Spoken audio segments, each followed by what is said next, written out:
3 में तो तुम लोग निपट जाओगे, 3 में तो GMD5 ही खत्म हो जाएगा मेरा। सर उसके बाद नहीं लगेगी सर? नहीं नहीं, लगेगी लगेगी भाई, उसके बाद स्ट्रेटजीज अभी पढ़ाना है, 1-2 लेक्चर वो लगेगा, मतलब उसके बाद स्ट्रेटजीज पढ़ लेना, उसमें ब्रीडिंग ब्रीडिंग जो पढ़ाएंगे वहां से क्वेश्चन आता है। अभी तो एड्स कैंसर इसी में 3 लेक्चर लगेगा, जबकि नोट्स पे पढ़ाएंगे तब, अगर लिख के पढ़ाएंगे तो फिर तो जबरदस्ती खींचने वाली बात हो जाएगी, जो कि हम चाहते नहीं हैं। हम चाहते हैं कि तुम लोग जितना समझने लायक बात है वो समझो, और तुम लोग अपने टाइम का यूज करो। क्योंकि अब जो रेगुलर बैचेस में मैंने जो ट्रेंड देखा है, बड़े सारे बैच के बच्चे जो हैं मतलब टाइम को यूटिलाइज कर रहे हैं ज़्यादा से ज़्यादा, क्योंकि अब डेट आ गया तो एक मेंटल प्रेशर हो जाता है ना, तो हम आपको रिलीफ कर देना चाहते हैं। यहाँ भाई आपको भी लगे कि सिलेबस खत्म हो गया, मेरी क्लास लगाएंगे, हम लगाएंगे शाम के शाम, हफ्ते में एक दिन जरूर लगाएंगे, जहाँ भी दिक्कत होगा वो आप लोग पूछिएगा। ऐसे हफ्ते में एक से ज़्यादा भी लग सकता है, ऐसी कोई बात नहीं है, आप लोगों के डिमांड के अकॉर्डिंग ही लगाएंगे हम। कुछ जगह हमको लगा है कि जहाँ हमको थोड़ा सा और मतलब इम्फेसाइज करके आपको पढ़ाना चाहिए। कई बार क्या होता है ना कि लगता है बाद में कि हाँ वहाँ पे थोड़ा सा ज़रूरत थी ज़्यादा पढ़ाने की। तो हम लोग जो है पिछले क्लास में, चलो कम हाँ दक्ष। सर। हाँ बताइए दक्ष। सर कल एक्स्ट्रा क्लास होगी बायोटेक की? वो चलते रहेगा दक्ष, वो मैं क्लास लूंगा, और फिर अगर कभी बाई मिस्टेक अगर आपका छूट जाता है तो टेंशन नहीं लेना है, recording lecture by lecture, lecture number लिख के टॉपिक लिख के हम अपलोड कर देते हैं, ठीक है दक्ष। यस। इन केस अगर छूट भी जाता है तो कोई चिंता वाली बात नहीं है, कल बायोटेक खत्म करके और एनिमल किंगडम शुरू करेंगे, तो आप लोग लायक नहीं है वो लेक्चर, आधा लेक्चर आपके लायक होगा, क्योंकि आधे लेक्चर में चैप्टर खत्म हो जाएगा, ठीक है दक्ष। उसके बाद बच्चों यस को सर। एनिमल किंगडम पढ़ाने वाले हैं, बाकी जीएमडी वालों को जो ऑफलाइन वाले हैं, उनको एनिमल किंगडम पढ़ाया नहीं है मैंने ना, ऑफलाइन सीधा 12th में एंटर करा दिए हैं, तो एनिमल किंगडम उनको ऑनलाइन पढ़ाने वाले हैं। देखिए पिछले क्लास में हमने एंटीबॉडी के फंक्शंस पढ़े थे। अच्छा एंटीबॉडी है क्या, क्या होता है, वो सारी टेक्निकल बातें सीख ली थी, क्योंकि बोर्ड आप लोगों को देना नहीं है, तो छोटी छोटी एलिमेंट्स मैंने क्लियर कर दिए थे। अब क्या है, आज के क्लास में हम लोग पढ़ने वाले हैं एंटीबॉडी का जो है टाइप। अब कहोगे कि सर एंटीबॉडी का टाइप पढ़ना नहीं है, बिल्कुल नहीं पढ़ना है, लेकिन 2-3 टाइप्स ऐसे हैं एंटीबॉडी के जिनसे सवाल पूछे जाएंगे। एनसीईआरटी में ऑफिशियली टाइप नहीं पढ़ाए हुए हैं, लेकिन हम बताते हैं कहाँ कहाँ से सवाल पूछा जाएगा। टाइप्स ऑफ एंटीबॉडीज आपके स्क्रीन पे दिखाई दे रहा है, ये रहा हेडिंग एंटीबॉडी। मैं ना सोच रहा था ना कि चलो ठीक है।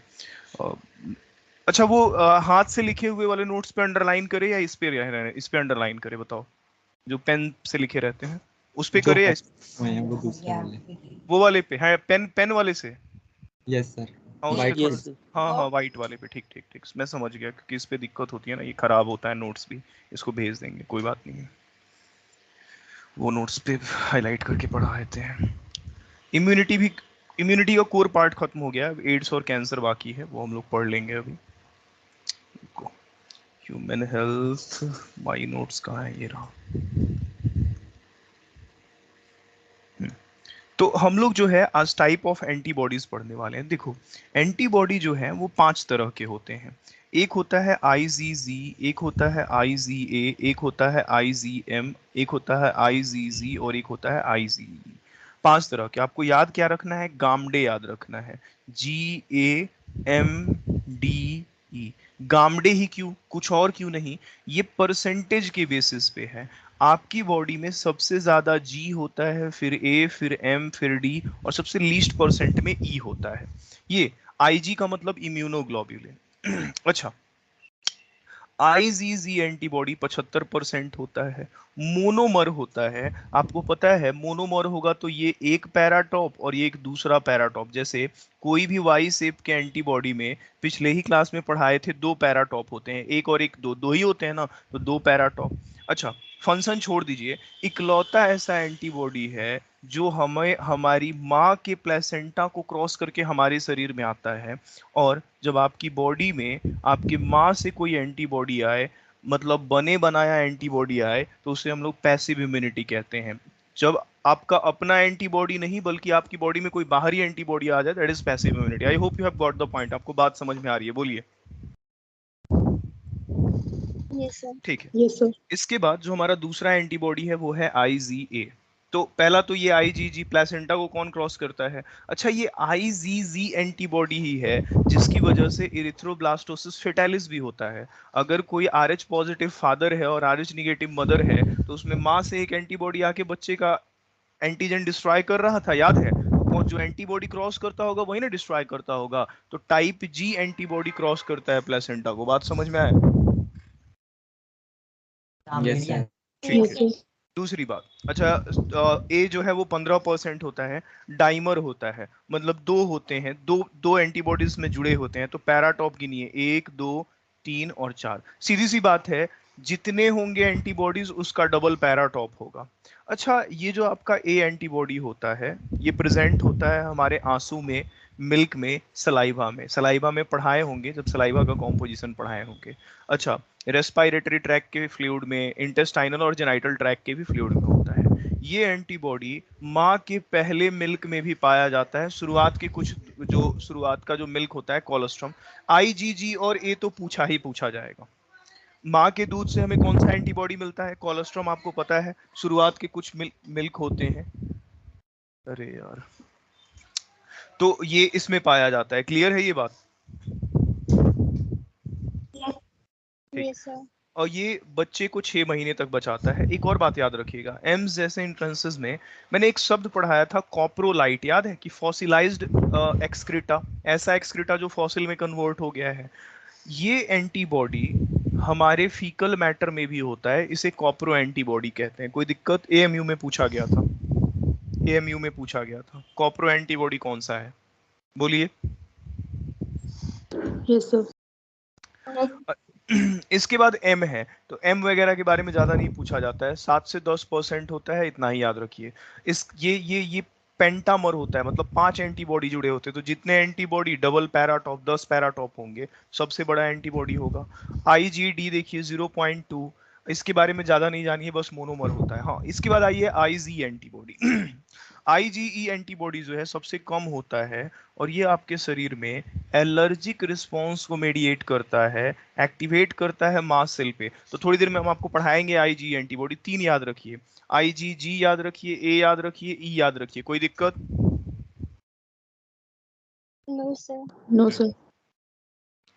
अच्छा, छोड़िए, ये सब चीज आपसे नहीं पूछा जाएगा, फिर भी ध्यान रखिएगा। पहला सर, हाँ हाँ, बोलिए बोलिए। सर जैसे आईजीजी जो है, हम्म सर उसका एनसीईआरटी में ऐसा लिखा नहीं हुआ कि मतलब कि ये आईजीजी प्लस के थ्रू पास होता है, बस ऐसा लिखा होगा कि सम एंटीबॉडीज पास। अच्छा सुनिए, सर, ठीक, हाँ हाँ हाँ हाँ, बोलिए बोलिए बोलिए। सर मतलब ऐसा क्वेश्चन आ सकता है डायरेक्ट इस पे हाँ, आईजीजी? डायरेक्ट मैंने कहा ना कि एनसीईआरटी में इस चैप्ट, मतलब यहाँ पे ऐसे स्पेशलाइजेशन देके नहीं लिखे हुए हैं, लेकिन जब आप प्लेसेंटा टॉपिक पढ़ेंगे, यस सर, रिप्रोडक्शन, उसमें। ठीक, वहां पे यूज कर दिया।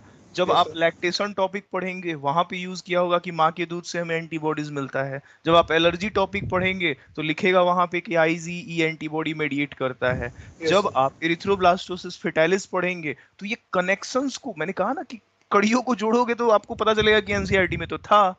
ठीक है, इसलिए मैंने उसको लिखा है, पढ़ना तो है ही, उसको असेंबल एक जगह पे कर दिया गया है। ठीक है, यस।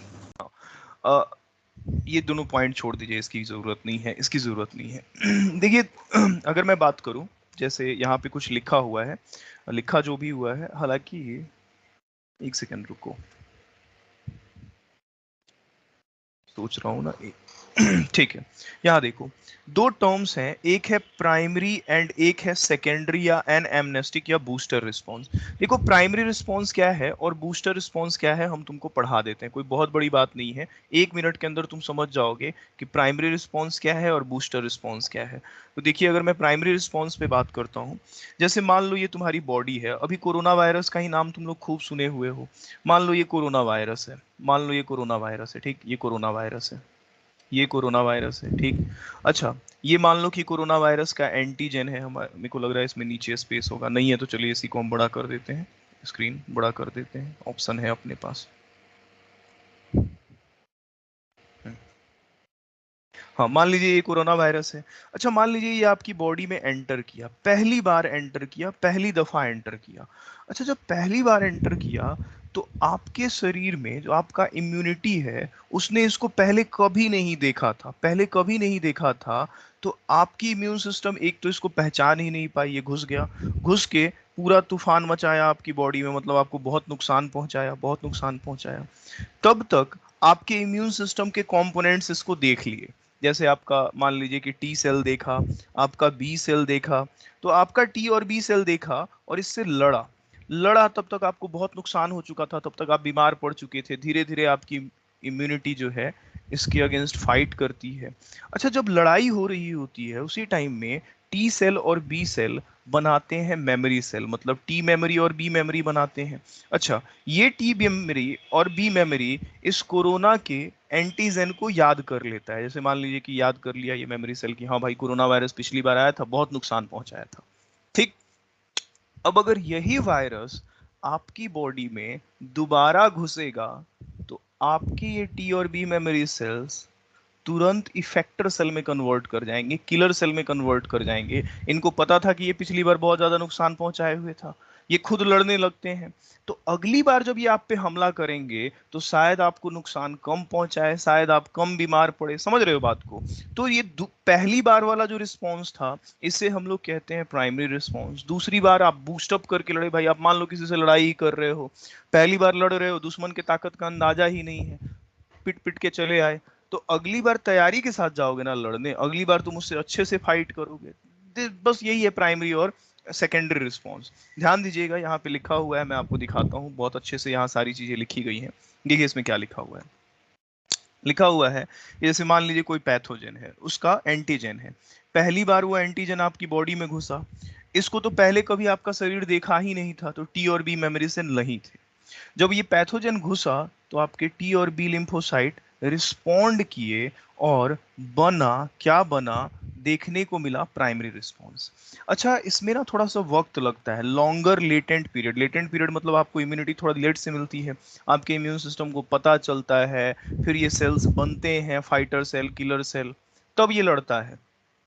दुश्मन की ताकत का अंदाजा ना होने की वजह से इसकी इंटेंसिटी भी कम होती है और ये थोड़े टाइम के लिए ही होता है। इसमें जो एंटीबॉडीज बनते हैं वो कुछ वीक के लिए बनता है। ये प्राइमरी रिस्पॉन्स है। अब मान लो कि वही पैथोजन, बिल्कुल वैसा ही इन्फेक्शन तुम्हारी शरीर में दूसरी बार हुआ, या वो पैथोजन दूसरी बार आया, तो जो टी और बी लिम्फोसाइट पिछली बार लड़ाई किया था वो तो इस बार बना दिया है टी और बी मेमोरी सेल। ये टी और बी मेमोरी सेल इस एंटीजन को देखते ही तुरंत रिस्पॉन्स लेंगे और इस बार जो रिस्पॉन्स होगा वो सेकेंडरी रिस्पॉन्स होगा। इसमें तुम्हारी इम्यून सिस्टम क्विकली फाइट करती है। जैसे जब मेरे को पहली बार कोरोना वायरस हुआ तो मैं जो था वो प्राइमरी रिस्पॉन्स मेरी बॉडी ले रही थी, मतलब मैं ज़्यादा बीमार रहा, मेरे को प्रॉब्लम्स ज़्यादा हुए। लेकिन जब दूसरी बार हुआ तो क्योंकि मेरा बॉडी पिछली बार लड़ चुका था, मेरे बॉडी में मेमोरी सेल्स थे, मेरा इम्यून सिस्टम हाइपरली रिस्पॉन्स किया उसके अगेंस्ट में, और फिर मेरा नुकसान भी कम पहुंचा, मेरी तबीयत भी कम खराब हुई और बड़ा स्मूथली हम ठीक भी हो गए। बिल्कुल यही होता है। इस बार आपकी इम्यूनिटी देर नहीं करती है, तुरंत हमला करती है पैथोजन पे। उसको पता है कि पैथोजन कितना ताकतवर है, तो हाई इंटेंसिटी से लड़ती है और इस बार लॉन्गर टाइम तक आपको इम्यूनिटी मिलती है, production of antibody for many month. Clear है ये बात? बताइए। Yes sir. इसका एक बड़ा शानदार ग्राफ पूछा जाता है। वो ग्राफ जो है हालांकि रेयर है, कुछ स्टैंडर्ड मतलब आप कह लीजिए एग्जाम में तो पूछा नहीं जाएगा, कुछ स्टैंडर्ड ओलंपियाड वगैरह के टेस्ट वगैरह में कभी कभी पूछ लिए जाते हैं एंट्रेंसेस में। जैसे कहेगा कि जैसे मान लीजिए कि यहाँ पे दिखाया हुआ है टाइम और यहाँ पे दिखाया होगा इम्यूनिटी, दिखाया होगा, ठीक है, इम्यूनिटी स्ट्रेंथ दिखाया होगा वाई एक्सिस पे, और दिया होगा कि जैसे ग्राफ होगा ऐसे ये बना हुआ होगा ग्राफ, ठीक है, और दूसरी बार ऐसे ऐसे ग्राफ बना होगा। पूछेगा कि बताइए इसमें ए नंबर कौन सा रिस्पॉन्स है और बी नंबर कौन सा रिस्पॉन्स है। तो आप देख रहे हैं ए नंबर जो रिस्पॉन्स है उसमें इम्यूनिटी की स्ट्रेंथ कम है, वक्त ज्यादा लगा है, तो आपको नहीं लग रहा है कि ए नंबर प्राइमरी रिस्पॉन्स है? बोलिए तो। Yes sir. और बी नंबर उसके बाद, ए के बाद बी बना है, तो बाय डिफॉल्ट वो कौन सा रिस्पॉन्स होगा? बूस्टर रिस्पॉन्स होगा, सेकेंडरी रिस्पॉन्स होगा? बोलिए। Yes, sir. ठीक है, तो इस तरह के ग्राफ्स कुछ स्टैंडर्ड एग्जाम्स में पूछे जाएंगे। आप थोड़ा सा लॉजिकली सोचोगे तो क्वेश्चन क्रैक हो जाएगा, कोई बहुत हाथी घोड़ा वाला इसमें कॉन्सेप्ट नहीं है। मैं उम्मीद करूं कि आप इस बात को समझ गए, बताइए। Yes, sir. Yes. ठीक है, ठीक है। तो आप देख भी रहे हैं कि इसमें स्ट्रेंथ कम था, इसमें स्ट्रेंथ ज्यादा है, इसमें टाइम भी कम लगा, पीक पतला है, पिछली बार जो पीक था वो बड़ा था, ब्रॉडर था, टाइम ज्यादा लगा था। तो ये कहानी है। तो अब आइए दूसरा डिफरेंस हम लोग देखते हैं, कुछ सवालों के जवाब देखते हैं। देखिए ये सब आपको मैंने पढ़ा रखा है। लिखा है कि what is the future of T and B memory cell. जब भी आपका शरीर किसी पैथोजन से लड़ता है तो आपकी बॉडी में जो मेमोरी सेल्स बनते हैं उनका भविष्य क्या होता है। ध्यान दीजिएगा, अगर मैं भविष्य की बात करूं तो पहले इन्फेक्शन में ये बनते हैं, बनने के बाद ये चुपचाप जाके, हम कहे थे ना, ये चुपचाप जाके स्प्लीन और लिम्फ नोड में बैठ जाते हैं। और अगर वो पैथोजन दोबारा आपकी बॉडी में घुसा तो तुरंत ये रिस्पॉन्स करते हैं और खुद बदल जाते हैं इफेक्टर सेल में, किलर या प्लाज्मा सेल में, मतलब मारने लगते हैं और एंटीबॉडी बनाने लगते हैं। कोई दिक्कत? No, sir. इसके बाद मैंने एक और क्वेश्चन आपको पिछले क्लास में कराया था कि क्या हो अगर आपके शरीर के सारे हेल्पर सेल को डिस्ट्रॉय कर दे। तो हम बोले थे हेल्पर सेल ही किलर सेल को उकसाता है, हेल्पर सेल ही प्लाज्मा सेल को उकसाता है, तब आपकी बॉडी में एंटीबॉडी बनता है और किलर सेल जो है गुस्साता है तो आपको सेल मेडिएटेड इम्यूनिटी मिलती है।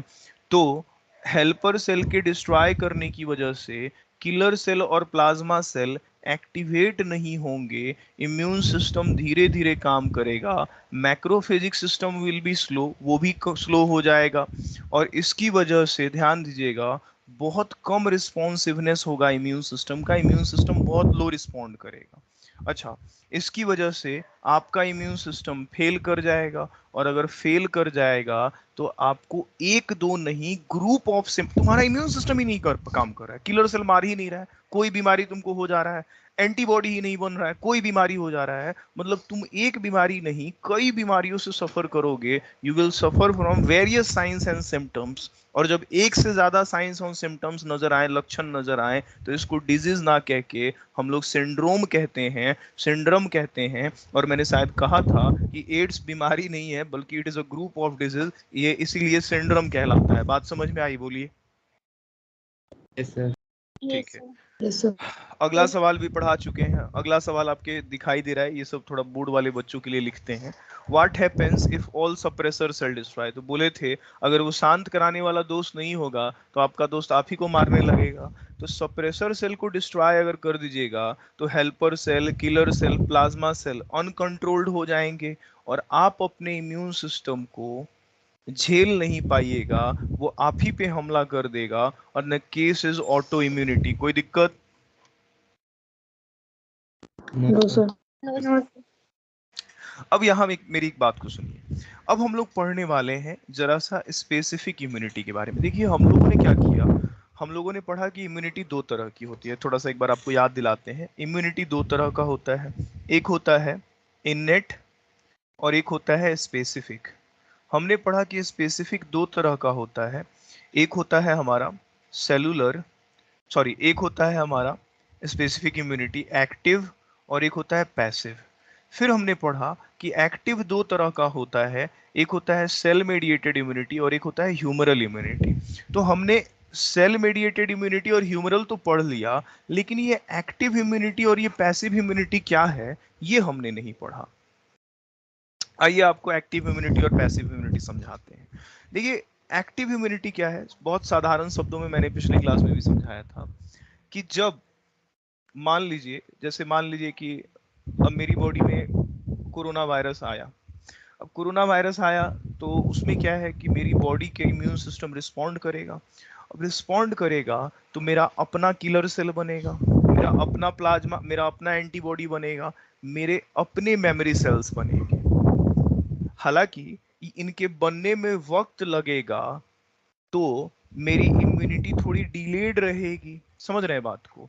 तो जब भी आपके शरीर में कोई पैथोजन घुसता है या उसका एंटीजन घुसता है तो आपका अपना इम्यून सिस्टम रिस्पॉन्स लेता है, आपके अपने मेमोरी सेल बनते हैं, लेकिन इनके बनने में वक्त लगता है तो इम्यूनिटी थोड़ी आपको देर से मिलती है। इसे कहते हैं हम लोग एक्टिव इम्यूनिटी। अब जैसे एक सेकेंडरी है, मान लो कोरोना वायरस घुसने की जगह पे हमको सांप काट लिया, पता चले कि हम कह रहे हैं नहीं भाई मेरा इम्यून सिस्टम है ना, हमको बचा लेगा। अब सांप काट लिए हुए कह रहे हैं कि इम्यून सिस्टम के बचाने के भरोसे है, तो इम्यून सिस्टम का भी अपना कुछ ना कुछ भाई क्षमता है ना बचाने का। आतंकवादी हमला कर दिया है, ठेका दे दिए हुए हैं पुलिस वाले को कि नहीं भाई तुम ही बचाओ, आर्मी को बुला ही नहीं रहे हैं। उस केस में आप अपनी इम्यूनिटी के भरोसे उस चीज को नहीं झेल सकते हैं। तो कुछ ऐसे सर्कमस्टांसेस होते हैं जब आपकी इम्यून सिस्टम का अगर आप इंतजार कीजिएगा कि वो लड़े बीमारी से, तब तक आप निपट जाइएगा।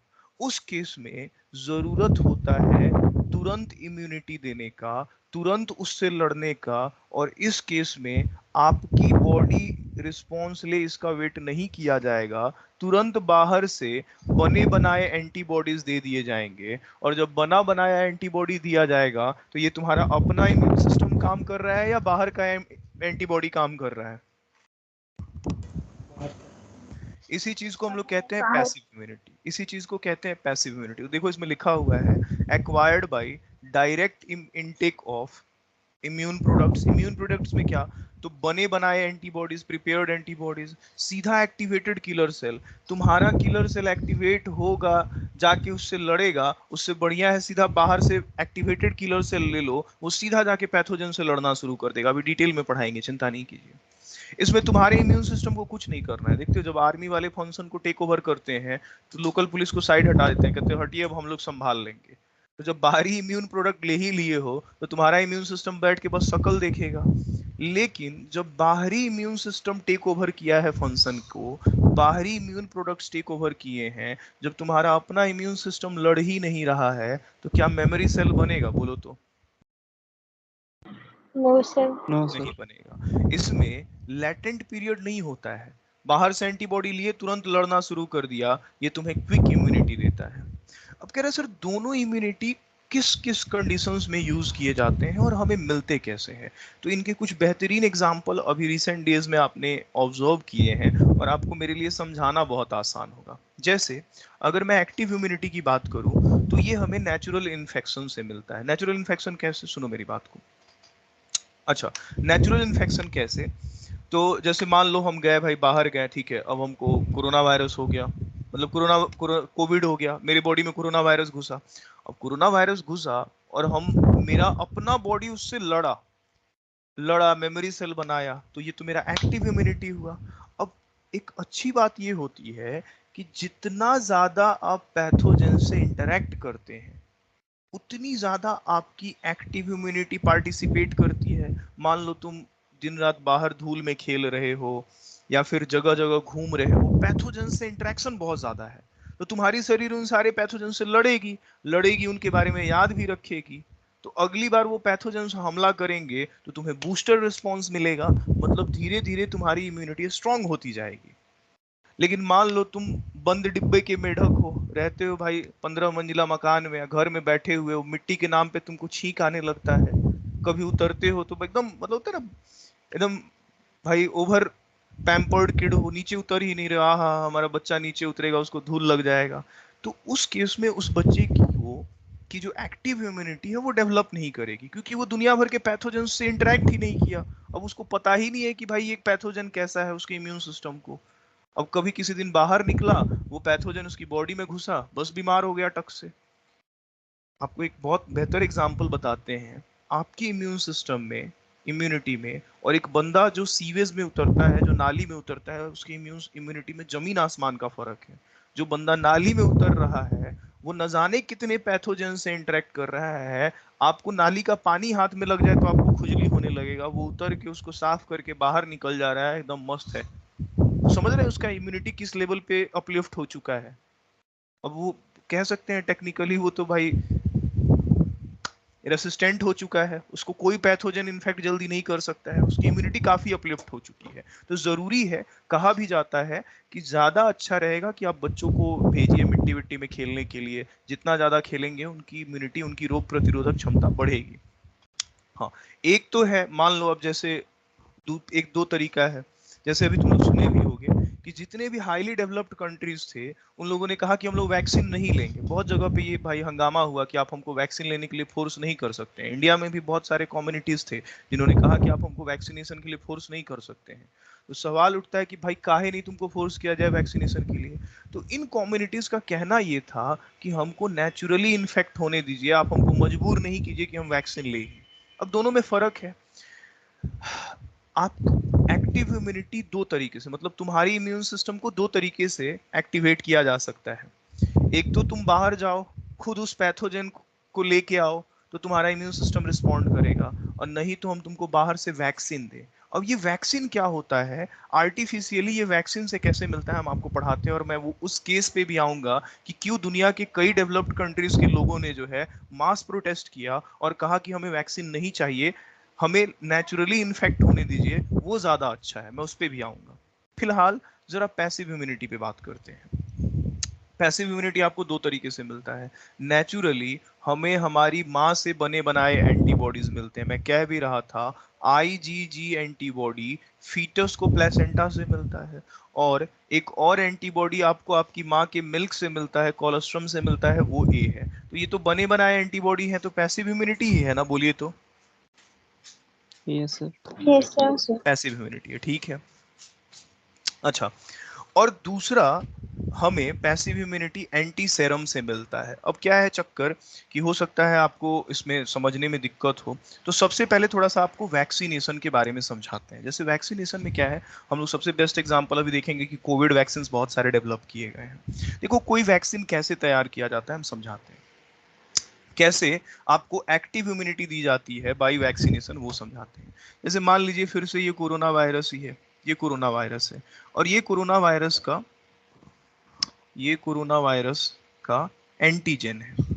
अच्छा, ये जो कोरोना वायरस है, ये जो सीवी है, बहुत ज़्यादा स्ट्रॉन्ग है, बहुत ज़्यादा स्ट्रॉन्ग है। तो एक काम कीजिए, आप वैक्सीन बनाने जा रहे हैं, एक काम कीजिए, इसको पकड़िए इस भाई को, और इसको पीट पाट के एकदम जो है कमजोर बना दीजिए। मतलब इसका आर्टिफिशियल ट्रीटमेंट करके इसको एकदम कमजोर बना दिया जाता है। ये जो हमारा पैथोजन था, इसको हमने क्या किया, बिल्कुल कमजोर बना दिया। ठीक है, मतलब इसको हमने कमजोर कर दिया, वीकेंड पैथोजन। ठीक, कई बार इसको कमजोर ना करके बस इसका ये एंटीजन तोड़ के निकाल लिया जाता है, या फिर आप कह लीजिए प्यूरिफाइड एंटीजन है इसका। ठीक, इसको निकाल लिया गया। अच्छा, इसी को क्या किया जाता है, इसी वीकेंड पैथोजन को या प्यूरिफाइड एंटीजन को, या कई बार इन पैथोजेंस को मार भी दिया जाता है। इस कोरोना वायरस को मार ही दीजिए, समझ रहे हैं, इसको मार ही दीजिए, एकदम खत्म ही कर दीजिए, किल्ड पैथोजन। ठीक है, मार दीजिए इसको। और क्या कीजिए कि भाई इनको बंद डब्बियों में भर लीजिए, ऐसे देखिए, ये छोटे छोटे डब्बियों में भर लीजिए, इनको फिल कर लीजिए। अच्छा, इनको फिल कर लीजिए। यही चीज कहलाता है वैक्सीन, यही चीज कहलाता है वैक्सीन।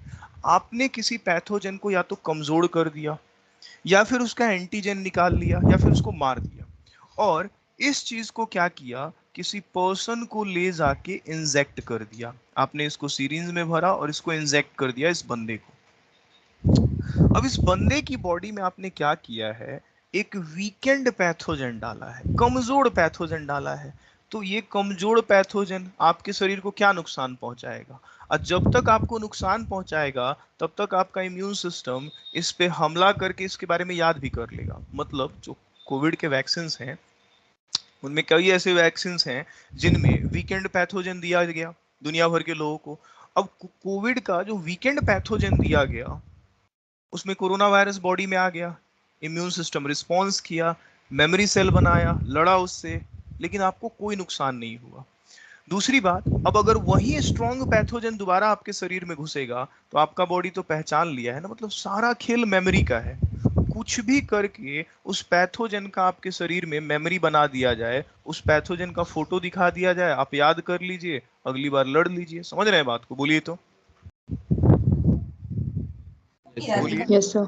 हालांकि हालांकि एक और बहुत इंटरेस्टिंग बात है, इंटरेस्टिंग बात ये है कि कई बार ये जो वीकेंड पैथोजेंस होते हैं ना, जब ये दिया जाता है तो आप कई बार सुनते होंगे गांव में लोग मना कर देता है कि नहीं वैक्सीन नहीं लेंगे भाई, काहे नहीं वैक्सीन लेंगे, ए लिया था उसको बुखार हो गया था, रात भर बेचारा सो नहीं पाया हमारा बच्चा। तो वैक्सीन लोग नहीं लेना चाहते हैं। देखिए, भले ये कितना भी कमजोर पैथोजन है, थोड़ा बहुत आपको तकलीफ दे सकता है। हाँ, ये नहीं है कि बस आपको बीमार ही कर देगा, इसके थोड़े बहुत इफेक्ट्स देखने को मिल सकते हैं, माइल्ड सिम्टम्स देखने को मिल सकते हैं। यही कारण है कि आप में से बहुत सारे लोगों ने जब कोविड वैक्सीन लिया होगा तो आप में से कई लोगों को बुखार भी हुआ होगा थोड़ा बहुत, क्योंकि भले ही कितना भी कमजोर पैथोजन है लेकिन थोड़ी बहुत दिक्कतों का सामना आपको करना पड़ सकता है। लेकिन ये जरूर है कि ये आपको बीमार नहीं करेगा, उल्टा आपकी मेमोरी बनवाएगा, और आपकी मेमोरी बनेगी तो अगली बार आपका इम्यून सिस्टम स्ट्रांगली रिस्पॉन्ड करेगा। क्या ये बात क्लियर है? Yes, sir. Sir.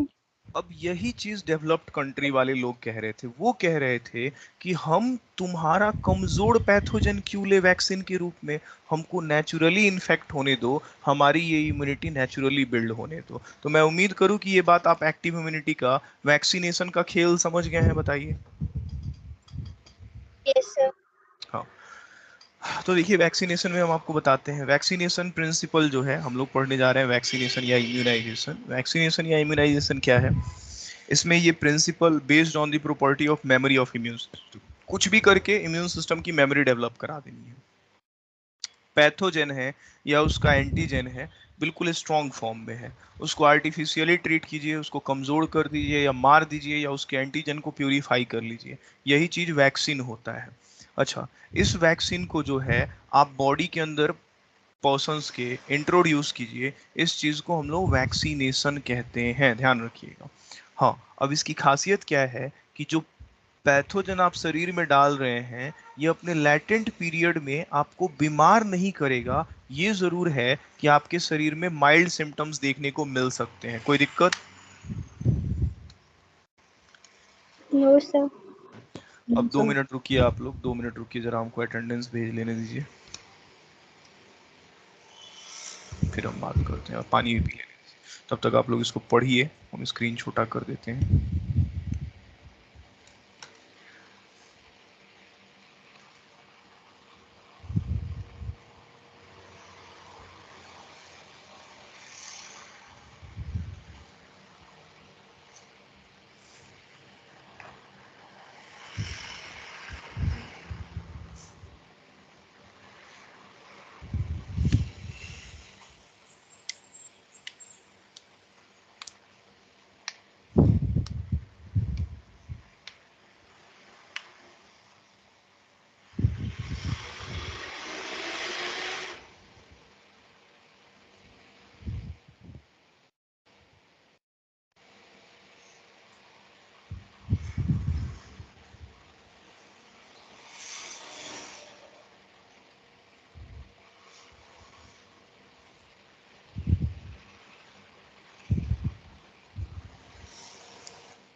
चलिए अब वैक्सीन पे थोड़ा सा और डिटेल बात कर लेते हैं। 2-3 चीजें हैं जो हम आपको समझा देते हैं। देखिए, पहले वैक्सीन को प्रिपेयर किया था एडवर्ड जेनर साहब ने। दुनिया के फर्स्ट वैक्सीन को इन्होंने एडवर्ड जेनर साहब ने प्रिपेयर किया था। और इन्होंने जो देखो वैक्का शब्द जो होता है वो होता है काऊ, काऊ उसका मतलब होता है, उसी से ये वैक्सीन टर्म जो है डिराइव हुआ था। किसके अगेंस्ट इन्होंने पहले वैक्सीन को तैयार किया था? तो स्मॉल पॉक्स के अगेंस्ट पहले वैक्सीन को तैयार किया गया था, फ्रॉम काऊ पॉक्स पॉस्ट्यूल्स।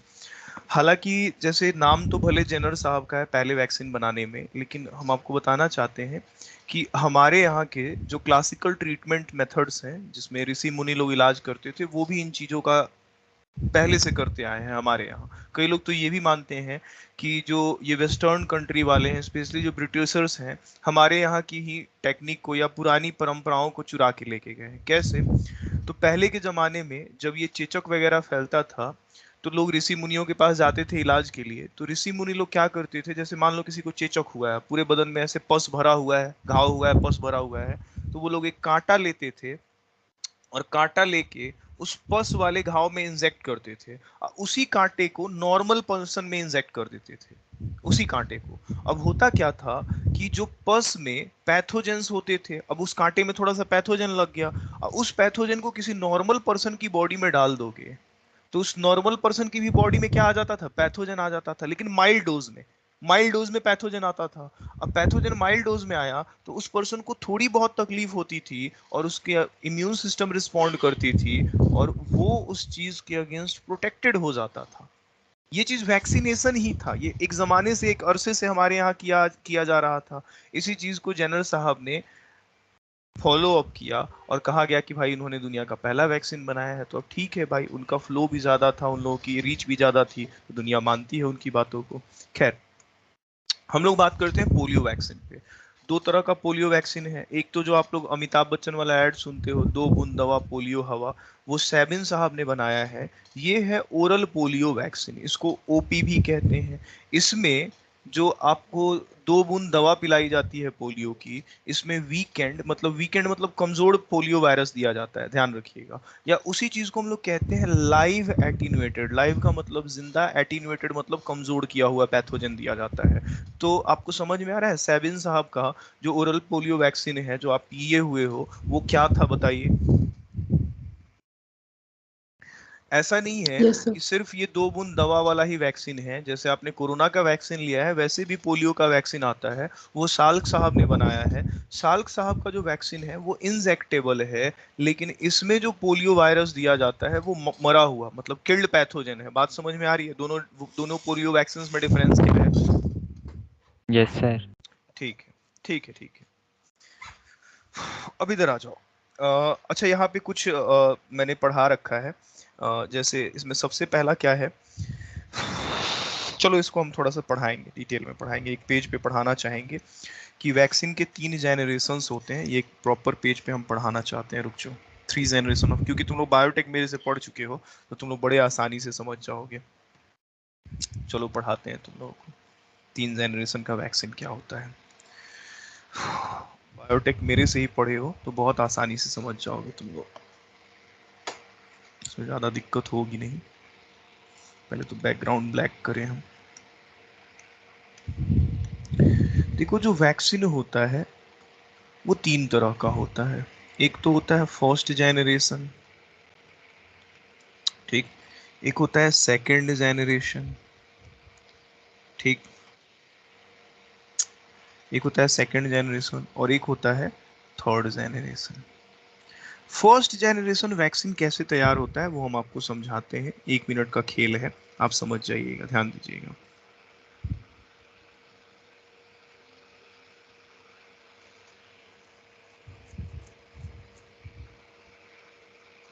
एक सेकंड रुक जाइए। तीनों जेनरेशन ऑफ वैक्सीन हम आपको पढ़ाए थे, कोई बड़ी बात नहीं है।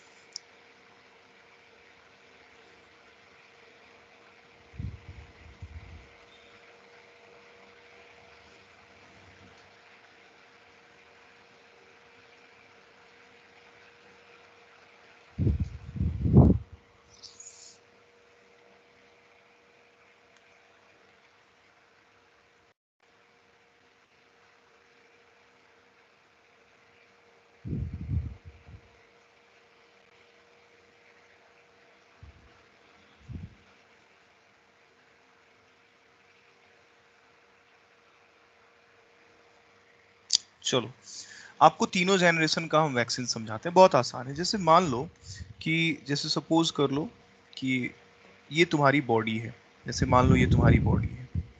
अब 3 जनरेशन का वैक्सीन होता क्या है, सुनो। ये मान लो कोई पैथोजन है, ठीक, ये कोई पैथोजन है और ये उस पैथोजन का एंटीजन है, ये इस पैथोजन का एंटीजन है, ये एंटीजन है, ठीक। अच्छा मान लो ये एंटीजन कोई प्रोटीन है। फर्स्ट जनरेशन वैक्सीन में क्या करते हैं, हम इस पैथोजन को पकड़ते हैं और इसको कमजोर कर देते हैं, एकदम पीट पाट के इसको मान लो तुम कमजोर कर दिए इस पैथोजन को। अब कमजोर कर दिए तो ये रहा ये पैथोजन और ये रहा इसका ये एंटीजन। अच्छा अब इस पैथोजन को तुम इस पर्सन की बॉडी में इंट्रोड्यूस कर दो। अच्छा ये इंट्रोड्यूस किए तो तुमने ये वीकेंड पैथोजन डाला है, ये कमजोर पैथोजन डाला है, ये कन्वेंशनल मेथड से बनाया गया है, इसे कहते हैं फर्स्ट जनरेशन वैक्सीन। इसी को हम लोग क्या कहते हैं बोलो तो, फर्स्ट जनरेशन वैक्सीन। बात समझ में आ रहा है, बोलिए। Yes sir. ठीक है, सर, एक बार अब फिर इधर से एक बात explain सुनो। कर दो। हाँ क्या कह रहे हैं दक्ष? सर, एक बार फिर से एक्सप्लेन कर दो। सुनिए, फर्स्ट जनरेशन वैक्सीन जो है कन्वेंशनल मेथड से बनाया जाता है, पारंपरिक विधि जो है, जो एकदम अभी अभी हम लोग पढ़े हैं वैक्सीन बनाने का तरीका, कि एक पैथोजन पकड़िए, उसको कमजोर कीजिए या सीधा बॉडी में डाल दीजिए या मार के उसको डाल दीजिए, समझ रहे हैं? या तो इसको कमजोर कीजिए या फिर इसको मार के डाल दीजिए। क्लियर है ये बात, बोलिए। Yes sir. Second generation vaccine देखो कैसे बनाया जाता है। जैसे मान लो कि ये जो पैथोजन है, एग्जाम्पल में मान लीजिए कि ये हेपेटाइटिस बी का वायरस है, हेपेटाइटिस बी वायरस है। अच्छा देखो, हेपेटाइटिस बी वायरस है, ध्यान दीजिएगा कि, और ये जो इसका एंटीजन है, इसका जो एंटीजन है वो प्रोटीन है। जैसे ये वाला इसका एंटीजन है, ध्यान दीजिएगा, ये इसका एंटीजन है। तो एंटीजन है और ये प्रोटीन नेचर का एंटीजन है, तो ये कोड होता होगा, कोड बाई किसी ना किसी डीएनए से कोड होता होगा, बोलिए तो।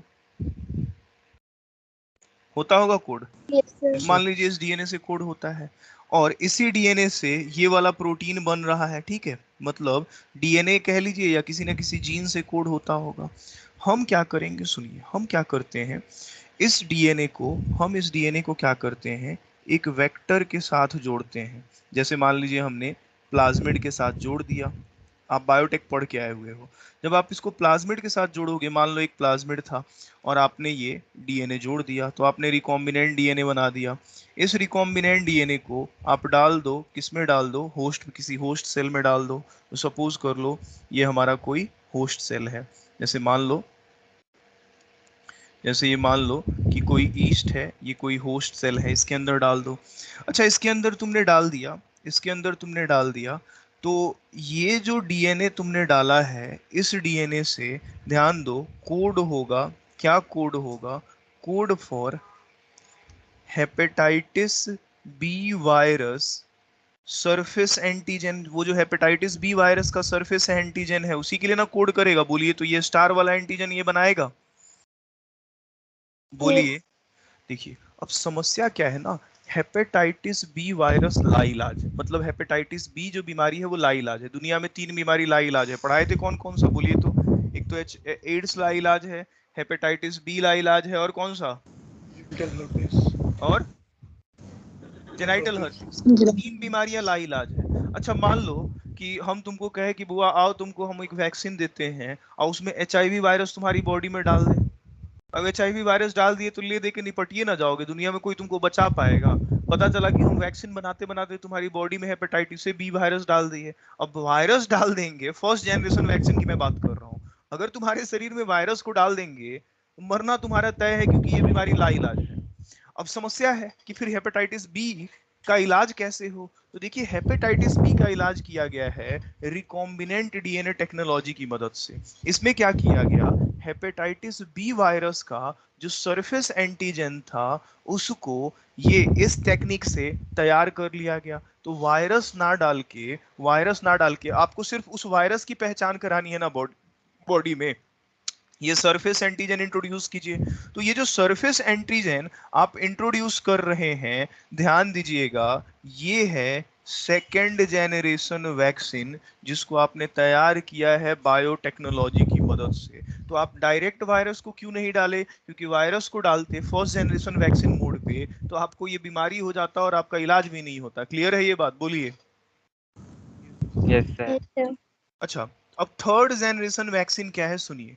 आप लोग अभी सुने होंगे कि जब कोरोना वायरस का वैक्सीन बना हुआ था तो फर्स्ट जनरेशन वैक्सीन बनता है कन्वेंशनल तरीके से, जिसमें पैथोजन को मार पीट के उसको कमजोर करके या उसका एंटीजन ही निकाल के बॉडी में डाल दिया जाता है। सेकेंड जनरेशन वैक्सीन कैसे बनता है, बायोटेक्नोलॉजी की मदद से पैथोजन को ना डाल के बल्कि पैथोजन के सरफेस एंटीजेंस को शरीर में डाला जाता है। पैथोजन गलती से भी नहीं डाल दिएगा, क्योंकि पैथोजन अगर डाले तो फिर कहानी खत्म है।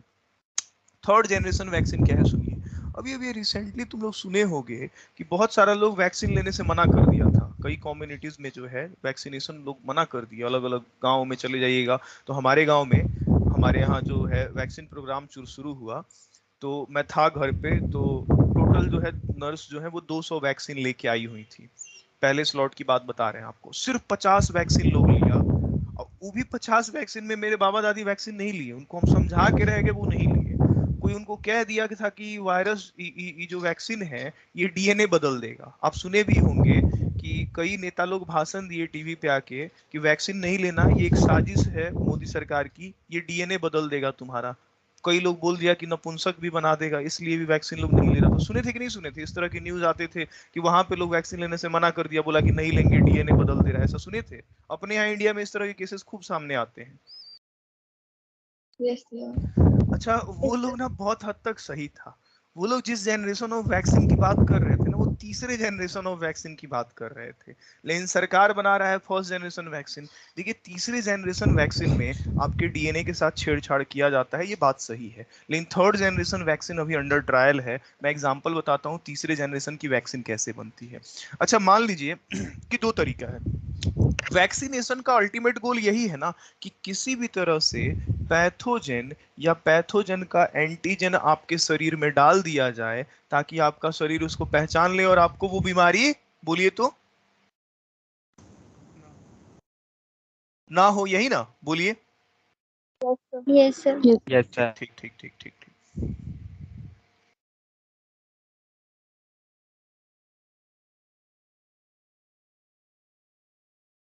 अब यहां देखिए, सीन ये है कि तीसरे जनरेशन वैक्सीन में क्या किया जाता है। तीसरे जनरेशन वैक्सीन में जैसे मान लीजिए कि ये हेपेटाइटिस बी का सरफेस एंटीजन बनाने वाला डीएनए था, तो इस डीएनए की कॉपी कर लीजिए, बहुत सारा कॉपी बना लीजिए पीसीआर से, बहुत सारा कॉपी बना लीजिए। अच्छा, ये जो डीएनए का सेगमेंट है, ये जो डीएनए का सेगमेंट है, ये जो जीन है ये कोड कर रहा है, code for hepatitis B virus surface antigen. अब देखिए इसका किया क्या जाता है, ध्यान दीजिएगा। इस डीएनए को रेट्रोवायरस की मदद से, रेट्रोवायरस की मदद से ह्यूमंस के नॉर्मल सेल में इन्फेक्ट करा दिया जाता है। अब नॉर्मल सेल में इन्फेक्ट कराइएगा तो मान लीजिए ये आपका बॉडी है और ये आपका डीएनए है, ये आपका डीएनए है, ठीक। अब आपको पता है हमने एक वेक्टर यूज किया है। हम लोग एक वेक्टर की मदद से पैथोजेन के डीएनए को आपके डीएनए में इनकॉर्पोरेट कर दिए। देखिए ये पैथोजेन का डीएनए था, इसको आपके डीएनए में हम डाल दिए। अब आपके डीएनए में डाले तो आपका शरीर ये पैथोजेन का सरफेस एंटीजन प्रोड्यूस करने लगा। और जब पैथोजेन का ही सरफेस एंटीजन तुम्हारी बॉडी में बनने लगा तो तुम्हारी बॉडी उस एंटीजन को पहचान गई और इम्यूनाइज्ड भी हो गई। अगली बार वो पैथोजन आपका नुकसान नहीं पहुंचा पाएगा।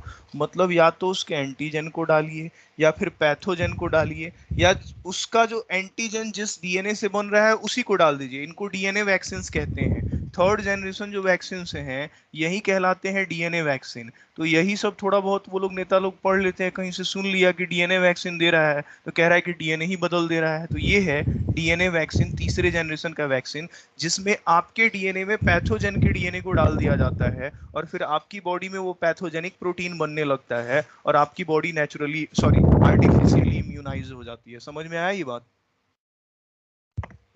Yes, sir. Yes, sir. हाँ, तो ये रहा तीन जनरेशन का vaccine, first generation, second generation और थर्ड जनरेशन। तो चलिए हम आपको ये जो तीनों जनरेशन के वैक्सीन हैं इनका लैंग्वेज दिखा देते हैं। फोटो हम ऐड कर देंगे नोट्स में, आप चिंता नहीं कीजिए। ये समझ में आया तीनों जनरेशन का वैक्सीन? Yes, sir. Yes, एक sir. बार देख लीजिए, सॉरी एक बार देख लीजिए इसको, फिर आगे ले चलते हैं। एक बार पहले आप देख लीजिए, तब तक हम पानी पी लेते हैं। मतलब कन्वेंशनल मेथड से बना रहे हो तो फर्स्ट जनरेशन, सरफेस एंटीजन वगैरह डाल रहे हो सेकंड जनरेशन, और सीधा डीएनए ही पैथोजन का डाल दे रहे हो थर्ड जनरेशन।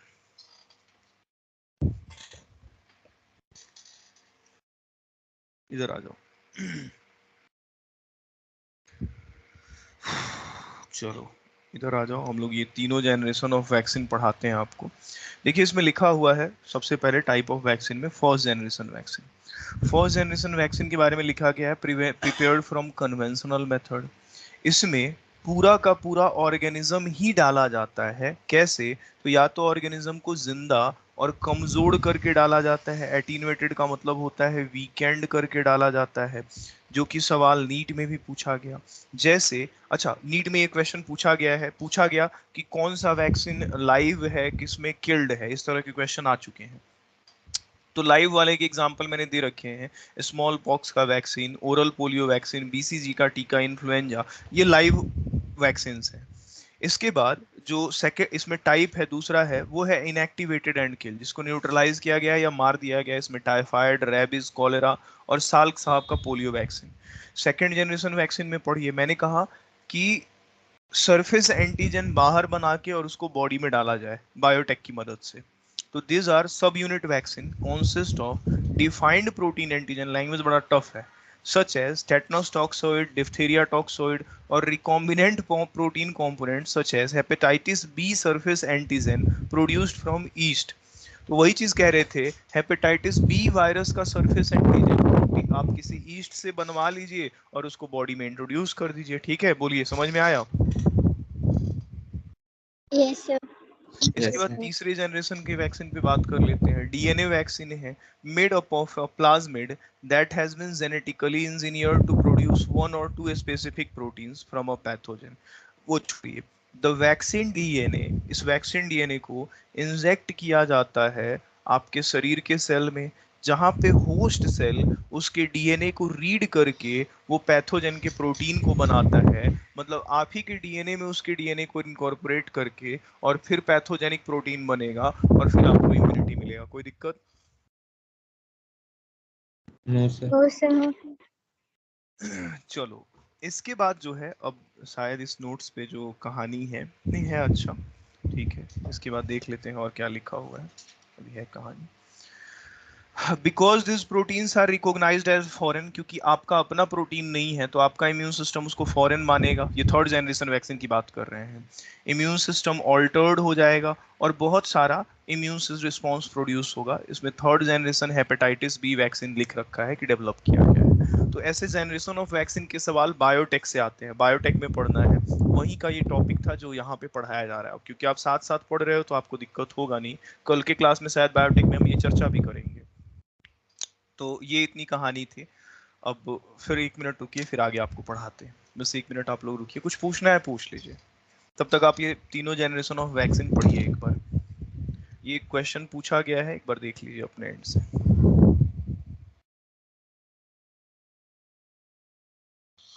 सर हाँ बताइए। सर सर जो नीट की डेट है वो 17 जुलाई है ना? हाँ अभी तक तो 17 जुलाई ही है। 17 जुलाई ठीक है ही है। सर। मैं अचानक से मिस कर गया।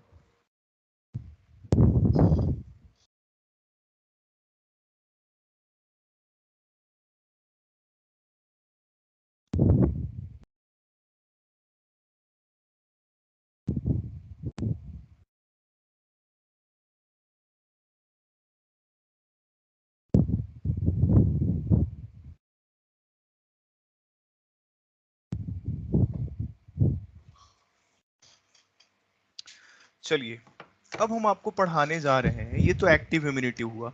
मतलब किसी भी तरह से पैथोजेन या उसके एंटीजेन या उसके डीएनए को अगर आपकी बॉडी में डाला जाएगा तो आपको मिल रहा है एक्टिव इम्यूनिटी। अच्छा, मैंने कहीं पे लिखा था कि आपको एक पैसिव इम्यूनिटी भी आर्टिफिशियली दिया जाता है। कैसे? तो पैसिव इम्यूनिटी जो आर्टिफिशियली दिया जाता है वो दिया जाता है by anti serum. Anti serum होता क्या है पहले इसको समझते हैं बहुत ठंडे दिमाग से। अच्छा जैसे मान लो कि भाई तुम हो इधर, गए इधर, ठीक है, जैसे मान लो ये जंगल झाड़ी था, कहीं घूमने उमने गए, घूमने उमने गए, तब तक इधर घूम रहे थे, तब तक क्या हुआ, तुमको जो है एक सांप आके काट लिया। ऐसे एक सांप इधर घूम रहे थे, अब तब तक तुमको एक सांप आके काट लिया, ऐसे समझ रहे हो बात को, ये सांप काट लिया। अब सांप काट लिया तो तुम सोच रहे हो कि अच्छा भाई कोई बात नहीं, सांप काट लिया है, हम वेट करते हैं, हमारा इम्यून सिस्टम तो हमको बचा ही लेगा भाई, है ही भगवान का दिया हुआ इम्यून सिस्टम है, बचा ही लेगा। तो उस इम्यून सिस्टम के भरोसे आप नहीं रह सकते हैं। क्यों? क्योंकि जब तक आपका इम्यून सिस्टम इस पैथोजन के, इस सांप के जहर को हटाएगा, तब तक ये जहर बॉडी में फैल जाएगा और आपकी डेथ हो जाएगी। तो अगर आपकी डेथ हो जाएगी तो भाई अब आप किया क्या जाए? तो देखिए किया क्या जाता है आपको बताते हैं। उस केस में जब आप डॉक्टर के पास जाते हैं तो डॉक्टर आपको देता है, क्या देता है ध्यान दीजिएगा, एंटी टेटनस सेरम ही देता है। सॉरी, एंटी टेटनस सेरम की मैं बात कर रहा हूँ, एंटी वेनम इंजेक्शंस देते हैं। ये एंटी वेनम इंजेक्शंस क्या होते हैं वही आपको हम समझाने जा रहे हैं, या एंटी सेरम क्या होता है आपको समझाने जा रहे हैं। देखो तुम लोग डिस्कवरी उस्कवरी देखते होगे, तो देखते होगे कि डिस्कवरी उस्कवरी में जो है आए दिन किसी ना किसी सांप को पकड़ लेता है सब, और उस सांप को ऐसे पकड़ के और एक छोटा सा बॉटल लिए रहता है सब, और उस बॉटल पे कहता है काटो भाई। अब तुम सोचते हो कि भाई इस सांप को भाई इस बॉटल पे क्यों कटवा रहा है, और देखते होगे कि जब ये सांप इस बॉटल पे काटता है तो उसका जहर इसमें भर जाता है, और उसके जहर को उस बॉटल में भर के बोलता है सब कि इससे दवाई बनाएंगे। देखे हो कभी ऐसा होते हुए डिस्कवरी में? Yes yes sir. यस अब सर। देखो इस सांप के जहर से सांप का एंटी वेनम इंजेक्शन कैसे तैयार किया जाता है, उसकी कहानी सुनिए। काहे के लिए भाई अलग अलग जगह पे घूम घूम के सांप पकड़ा जाता है, उसके जहर को इकट्ठा किया जाता है, वही जहर तुमको नहीं दिया जाता। देखिए क्या किया जाता है, इस जहर को, मान लीजिए कोई सांप का जहर था, ठीक है, कोई सांप का जहर था, फॉर एग्जाम्पल आपको ये करैत सांप काटा है, मान लीजिए ये करैत सांप काटा है, ठीक है, बंगारस जिसको कहते हैं, बेंगारस, ये आपको काट लिया है। अब काट लिया है तो हुआ क्या कि भाई करैत सांप को किसी दिन कोई पकड़ लिया था, ये सांप था करैत सांप, और उसका जहर इकट्ठा कर लिया गया था, जहर इकट्ठा कर लिया गया था, इधर इकट्ठा कर लिया गया था। और इस जहर को क्या किया जाता है, आपकी बॉडी में नहीं, किसी जानवर की बॉडी में एकदम माइल्ड डोज में दे दिया जाता है। मान लीजिए किसी जानवर को लैब के अंदर पकड़ के रखा गया है, और इस जहर को बिल्कुल माइल्ड डोज में इस जानवर के शरीर में डाला जाता है। अब जब ये जहर इस जानवर की बॉडी में जाता है, इतना डाला जाता है कि भाई जानवर मर ना जाए, ये नहीं कि भाई ले गए जहर और डाल दिए किसी कैटल की बॉडी में, मर ही गया, वो काम नहीं करना है। जब आप उसकी बॉडी में बिल्कुल माइल्ड डोज में इस जहर को डालिएगा तो इस जानवर का जो इम्यून सिस्टम होगा, वो इस सांप के जहर के अगेंस्ट प्रोड्यूस करेगा। क्या प्रोड्यूस करेगा? एंटीबॉडी प्रोड्यूस करेगा। करेगा कि नहीं प्रोड्यूस करेगा, बोलिए तो। यस सर यस ये सर। एंटीबॉडी प्रोड्यूस किया, ये एंटीबॉडी प्रोड्यूस किया। अच्छा ये जो एंटीबॉडी है ये स्पेसिफिक एंटीबॉडी है। स्पेसिफिक कैसे? तो ये करैत सांप के जहर के अगेंस्ट में बना हुआ है। इस एंटीबॉडी को क्या कीजिए, बढ़िया से ड्रेन करके, मतलब उसके प्लाज्मा को छान के, जैसे एंटीबॉडीज कहाँ होते हैं तुम्हारे, ब्लड में होते हैं, पढ़ाए हैं ना, ब्लड के प्लाज्मा में होते हैं, याद है? Yes sir. तो एक काम करो, आप जानते हो कि प्लाज्मा का ही कंपोनेंट सेरम होता है, इसके प्लाज्मा को निकाल लो, इसके सेरम को निकाल लो, उसमें एंटीबॉडीज होंगे, और उसको जो है बढ़िया से एक सीसी में भर लो, एक बोतल में भर लो, इसमें ये एंटीबॉडी हैं। अब ये जो एंटीबॉडी हैं तुमने किसी जानवर के शरीर से तैयार किया है, और किसके अगेंस्ट में तैयार किया है? तो ये एंटी वेनम है, सांप के जहर के अगेंस्ट में ये एंटीबॉडीज हैं, और ये अगेंस्ट करैत सांप तैयार किया है, ठीक है, अगेंस्ट करैत स्नेक।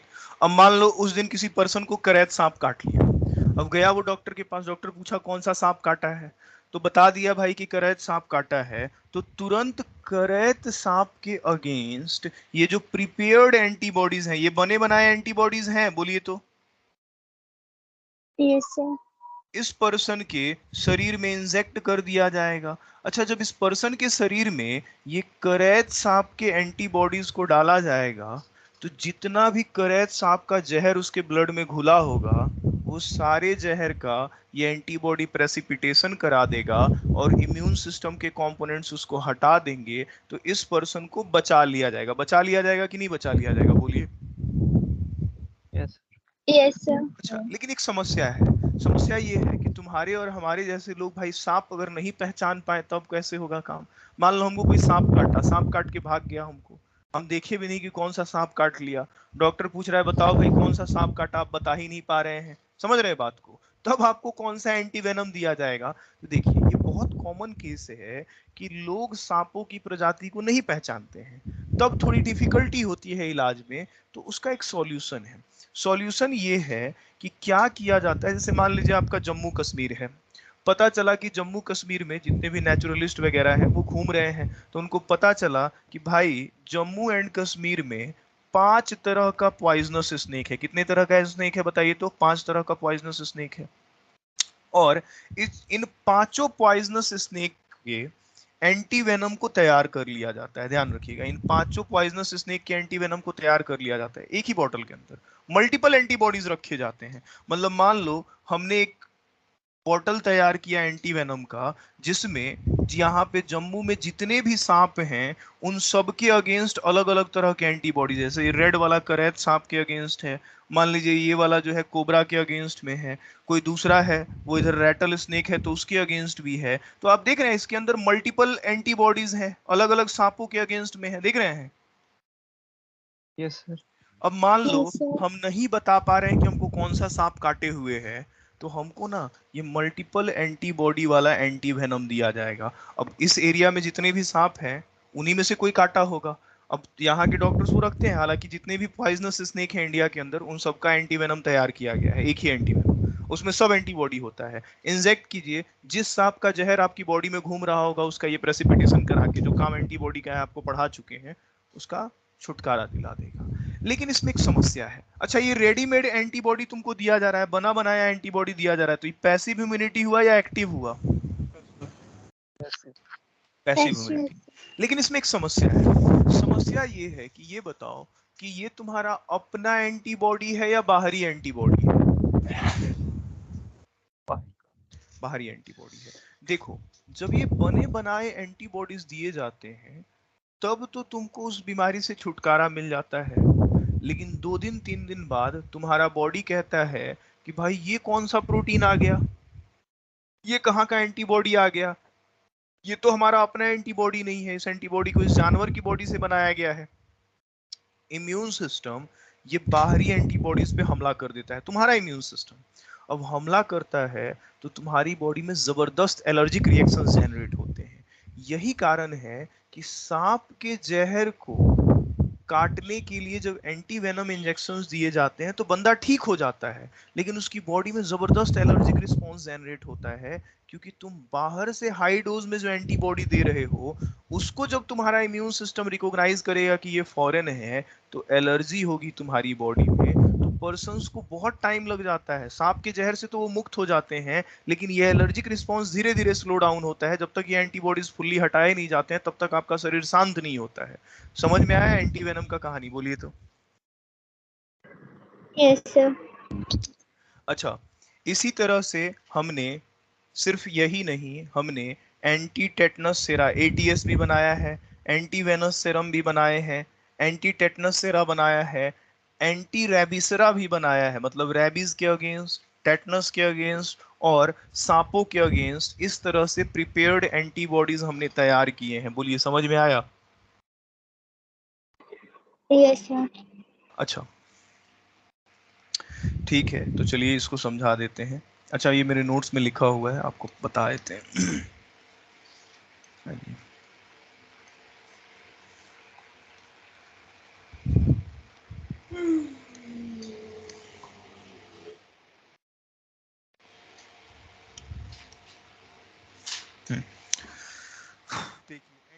सेरम के बारे में लिखा हुआ है। एंटी सेरम क्या है? सेरम, सेरम समझते हैं ना आप लोग, आपके प्लाज्मा का ही कंपोनेंट होता है जिसमें एंटीबॉडी हो, लेकिन वो एंटीबॉडी आपका नहीं, किसी नॉन ह्यूमन सोर्स से।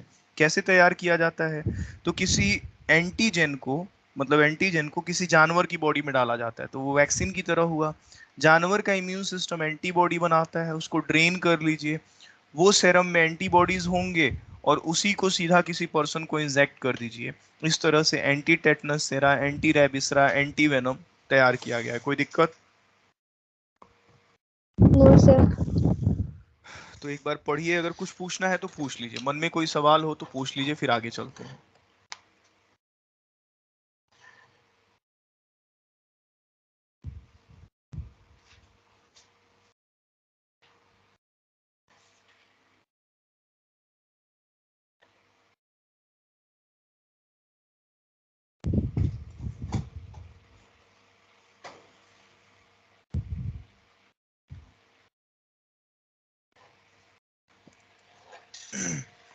कोई दिक्कत बोलिए।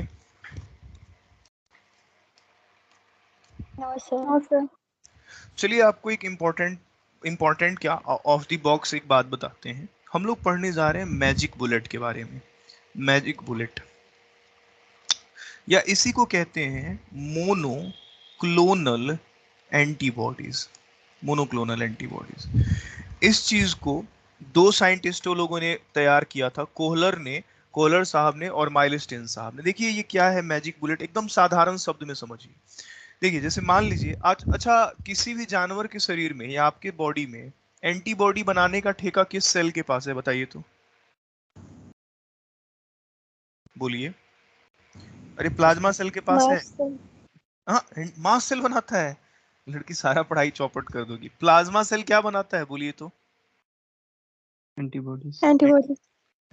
अच्छा मान लीजिए इस प्लाज्मा सेल का फंक्शन है कि ये प्रोड्यूस कर रहा है एंटीबॉडी, ठीक, एंटीबॉडी बना रहा है, ठीक।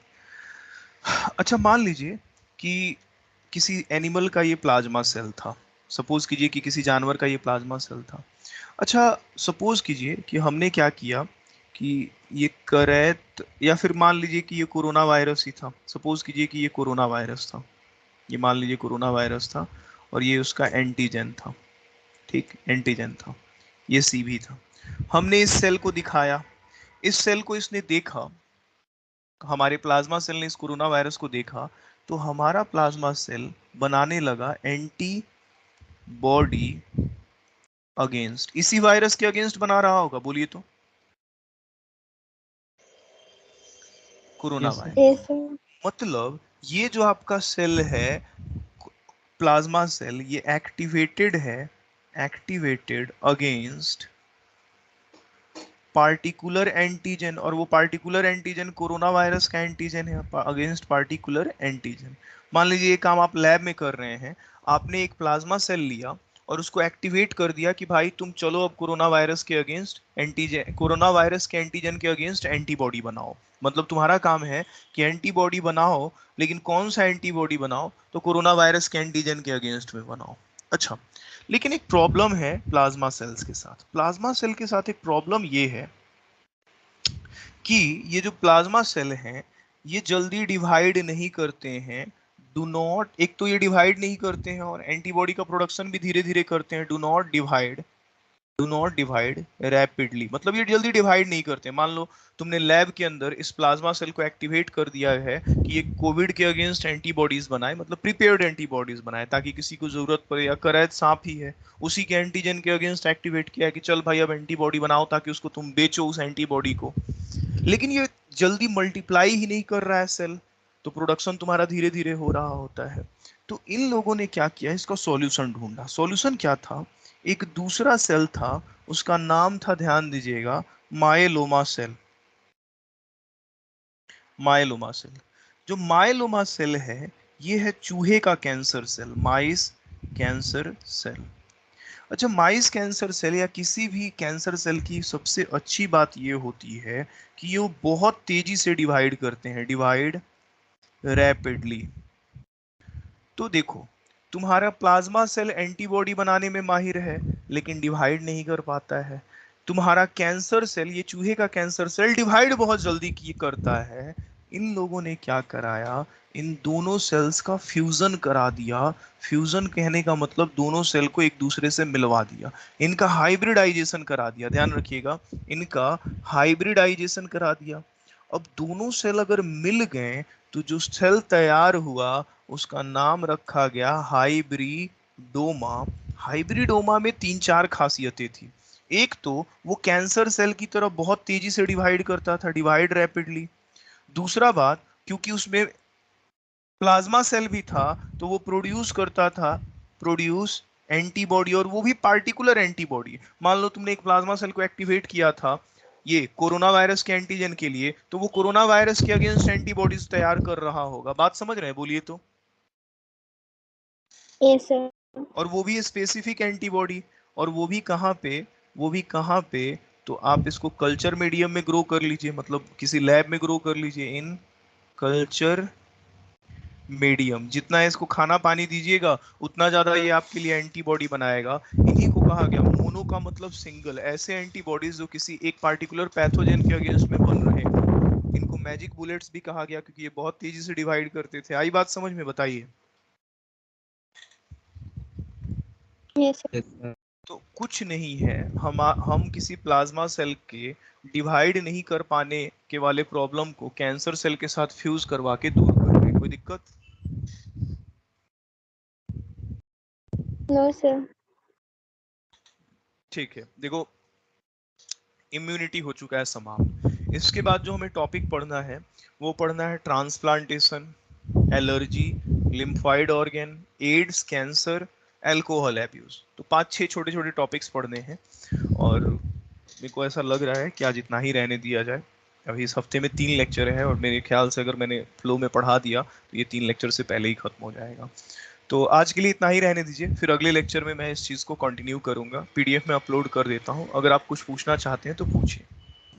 सर हाँ बताइए। ये मैजिक बुलेट सर नीट के सिलेबस में है? नहीं नहीं नहीं नहीं, किस सिलेबस में? नीट के सिलेबस में? एक्स्ट्रा है? हाँ ये एक्स्ट्रा था, ये एक्स्ट्रा था। ये मैजिक बुलेट है नहीं नीट के सिलेबस में, इसको हटा दीजिएगा। हालांकि मेरा पढ़ाने का मन नहीं था, लेकिन लिख के पढ़ा रहे थे तो मैंने बता दिया। ऐसे नीट के सिलेबस में नहीं है मैजिक बुलेट। ट्रांसप्लांटेशन है, अगली क्लास में ट्रांसप्लांटेशन पढ़ाएंगे। ट्रांसप्लांटेशन 15 मिनट से ज्यादा का टॉपिक है, इसीलिए उसको छेड़ नहीं रहे हैं। 15-20 मिनट से ज्यादा का टॉपिक है, एनसीईआरटी के अंदर जो दिया हुआ है वही टॉपिक 20 मिनट से ज्यादा का है, इसीलिए उसको छेड़ नहीं रहे हैं। तो अगर कोई डाउट है तो पूछ लीजिए। पीडीएफ में एक हैंड रिटन पीडीएफ आपके बैच में अपलोड करता हूँ, किसी जगह पे आप ही के बैच वाला अपलोड कर देते हैं, सबसे अच्छा पूरा ही पीडीएफ अपलोड कर देते हैं। हाँ बोलिए, कुछ कह रहे हैं, पूछिए। बायोटेक के लिए एनसीईआरटी इनफ है? मेरा नोट्स इनफ है, मेरे नोट्स में सारा एनसीईआरटी है दक्ष। हाँ एनसीईआरटी इनफ है। आप अगर एनसीईआर मेरे से पढ़ने के बाद अगर एनसीईआरटी डिकोड कर पा रहे हैं तो दक्ष एनसीईआरटी इनफ है, स्मूथली अगर डिकोड कर पा रहे हैं तो। मैं ऐसे आपके नोट्स भी कर रहा हूँ, लेकिन सर ये मतलब ऐसे इनफ है ना? हाँ हाँ हाँ, बायोटेक में 110% एनसीईआरटी से ही क्वेश्चन आता है, एक लाइन बाहर से नहीं आता है। लेकिन वही है कि आप अगर उसको समझ पा रहे हैं तो ठीक है, क्योंकि क्वेश्चन जब स्टैंडर्ड पूछे जाते हैं तो थोड़ा सा कभी कभी दिक्कत हो जाता है। वैसे बन जाएंगे सारे क्वेश्चन। चलिए पीडीएफ हम भेज दिए हैं, और कुछ पूछना है तो पूछ लीजिए, हम बैठे हुए हैं अभी।